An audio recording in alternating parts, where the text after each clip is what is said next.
Let's chat informally, making casual requests and offers in English. Hey there! Today, we're diving deep into the world of informal requests and offers. It's super important to recognize and understand these when conversing casually in English.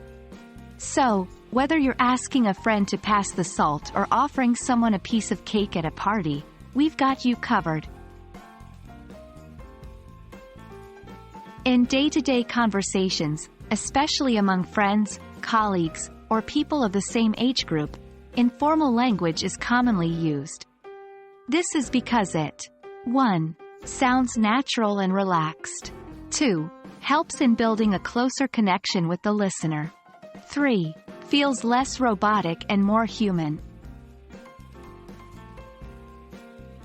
Informal requests are more relaxed and direct. Here are some examples. 1. Can you pass the chips? 2. Would you mind grabbing my jacket from the other room? 3. Hey, lend me your pen for a sec. Notice that these sentences often use contractions, like your, instead of you are, and colloquial phrases, like for a sec, instead of for a second. When offering something informally, you're typically trying to be friendly or helpful. Here's how you might do it. 1.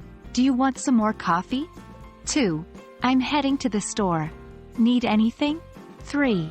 You look cold. Take my scarf. The tone is generous and comes across as genuine without being overly polite. Sometimes, it's necessary to adjust your language based on the situation. 1. Familiarity with the person.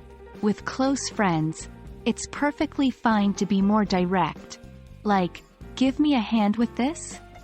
But with acquaintances, you might opt for, could you help me with this? 2. Mood and setting. At a party, want a drink? Is apt. But in a quiet setting among less familiar people, would you like something to drink? Might be more suitable. The key is to read the situation and decide what feels most comfortable and appropriate. And that wraps up our journey into the realm of informal requests and offers. Remember, the English language is versatile, and there's often no one right way to phrase something. It's all about context and connection. We hope this video has been enlightening, and we encourage you to practice these informal structures in your daily conversations. Happy chatting!